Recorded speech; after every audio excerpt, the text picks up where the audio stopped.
Assalamualaikum dan salam sejahtera. Ini adalah video pembentangan kajian lapangan Kesan pembangunan infrastruktur terhadap kualiti hidup penduduk setempat di sekitar balik pulau Pulau Pinang. Kajian ini dilakukan oleh 3 orang pelajar iaitu saya, Muhammad Darish Luqman bin Abdul Hafiz, Dan saya, Puizatun Nazhah binti Husni. Dan saya, Nur Arisa Kristina binti Muhammad Adli. dan kami merupakan pelajar tingkatan 4 Maktab Rendasan Semara Balik Pulau. Tajuk kajian lapangan geografi yang kami pilih ialah kesan pembangunan infrastruktur terhadap kualiti hidup penduduk setempat di sekitar Balik Pulau, Pulau Pinang. Kawasan kajian lapangan yang kami pilih ialah di sekitar kawasan Balik Pulau, Pulau Pinang. Kami mengambil masa selama 3 minggu untuk menyiapkan kajian ini. Kajian ini menghuraikan tentang latar belakang kawasan.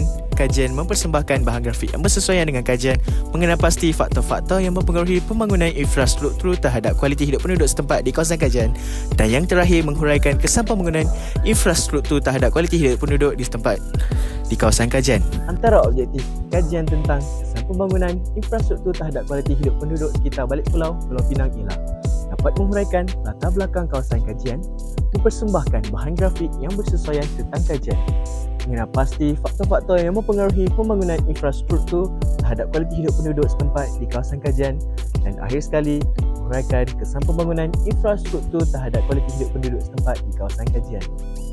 Kawasan kajian Balik Pulau terletak di belakang Bukit Bendera serta menghadap Lautan Hindi dan Selat Melaka. Perhubungan utama ke kawasan ini adalah melalui jalan raya, iaitu dari Bayan Lepas di bahagian selatan, dari Teluk Bahang di bahagian utara dan jalan tengah dari Relau. Jalan raya ini mengelilingi kawasan bukit dan di sepanjang pantai.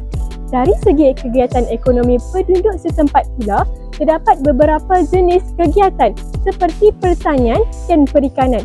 Ini terbukti apabila terdapatnya penanaman kelapa sawit yang terletak di pematang pasir dan di kuala Sungai Pinang. Selain itu, ada juga di antara mereka yang menjadi nelayan jeti yang biasa digunakan untuk memunggah ikan seperti jeti Pulau Betong dan jeti Jalan Baharu. Selain itu, terdapat perusahaan industri kecil dan sederhana IKS yang mengeluarkan makanan ringan seperti keripik, maruku dan perusahaan belacan. Kaedah kajian, kami menggunakan 4 kaedah, iaitu kaedah pemerhatian, rujukan internet, rujukan buku dan soal selidik. Bagi kaedah pemerhatian, kami mengambil gambar untuk melihat pelbagai infrastruktur yang terdapat di sekitar Balik Pulau. Bagi kaedah rujukan internet pula, kami menggunakan aplikasi Google Maps untuk memudahkan pencarian maklumat. Kami telah merujuk buku teks geografi tingkatan 3 dan buku rujukan bagi kaedah rujukan buku. Akhir sekali, kami memperoleh seramai 40 orang responden melalui kaedah soal sidik menggunakan aplikasi Google Form. Faktor-faktor pembangunan infrastruktur terhadap kualiti hidup penduduk setempat di sekitar Balik Pulau, Pulau Pinang. Terdapat 4 faktor iaitu pendidikan, pengangkutan, pusat komersial dan kemudahan sosial. Berdasarkan carta FAI, faktor tertinggi ialah kemudahan sosial. Hal ini menyebabkan kualiti hidup penduduk meningkat kerana terdapat pelbagai kemudahan di sekitar kawasan kajian. Sebagai contoh, Masjid Daerah Balik Pulau, Balai Bomba Balik Pulau dan Hospital Balik Pulau. Faktor kedua tertinggi ialah pusat pendidikan.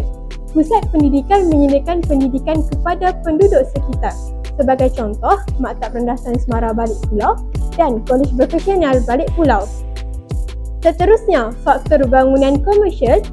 Ini kerana terdapat banyak pusat perniagaan dan penduduk dapat menikmati pelbagai jenis kemudahan. Sebagai contoh, TF Value Mart, Ceria 99 dan Mr. DIY. Akhir sekali, faktor pengangkutan.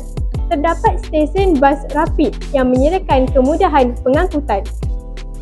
Kesan-kesan pembangunan infrastruktur terhadap kualiti hidup penduduk setempat di sekitar Balik Pulau, Pulau Pinang. Terdapat 4 kesan iaitu bilangan penduduk meningkat, peningkatan taraf hidup, wujud peluang pekerjaan kepada penduduk setempat dan menjana ekonomi setempat. Berdasarkan carta FAI, kesan-kesan yang mempengaruhi pembangunan infrastruktur terhadap kualiti hidup penduduk setempat di sekitar Balik Pulau, Pulau Pinang yang tertinggi ialah meningkatkan taraf hidup. Hal ini, penduduk sekitar Balik Pulau mempunyai kuasa beli kerana terdapat bangunan-bangunan komersial, perniagaan seperti TF Value Mart, Ceria 99, Mr. DIY dan lain-lain. Selain itu, kualiti hidup penduduk setempat juga meningkat dari segi taraf kesihatan. Hal ini terbukti dengan adanya klinik NEX, klinik Murni, klinik balik pulang 16 jam dan lain-lain. Kesan kedua tertinggi ialah meningkatkan pendapatan penduduk di sekitar balik pulau. Dengan adanya pembangunan infrastruktur iaitu bangunan komersial seperti Bazar Mara, bangunan perniagaan di Taman Botanika Balik Pulau, bangunan perniagaan di Bandar Air Putih Balik Pulau dapat menjana ekonomi penduduk yang bekerja di kawasan tersebut. Kesan yang seterusnya adalah menyediakan banyak peluang pekerjaan. Terdapat banyak bangunan perniagaan yang menyediakan peluang pekerjaan yang mengurangkan pengangguran di kawasan kajian. Antaranya ialah Ceria 99, CF Valumat, DIY dan sebagainya. Seterusnya, pembangunan infrastruktur juga menyebabkan pertambahan bilangan penduduk. Hal ini dikatakan demikian kerana terdapat penempatan penduduk di sekitar kawasan kajian. Sebagai contoh, penempatan yang terdapat di Pekan Kongsi Balik Pulau. Akhir sekali, kesan pembangunan infrastruktur terhadap kualiti penduduk setempat di sekitar Balik Pulau, Pulau Pinang ialah ramai pelajar datang untuk belajar di kawasan kajian yang membantu meningkatkan bilangan penduduk. Setinggi-tinggi ucapan terima kasih ditujukan kepada guru geografi iaitu Puan Nurhizan binti Ismail dan Puan Rashikin binti Rosli yang telah banyak memberi tunjuk ajar dan membantu kami bagi menyiapkan kajian lapangan ini. Kami dibantu dari aspek format pelaksanaan kajian, isi kandungan dan nasihat.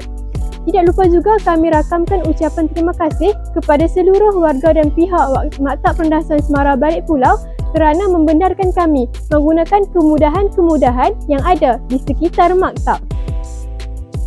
Seterusnya, kami juga ingin berterima kasih kepada ibu bapa yang memberi dorongan dan sokongan moral.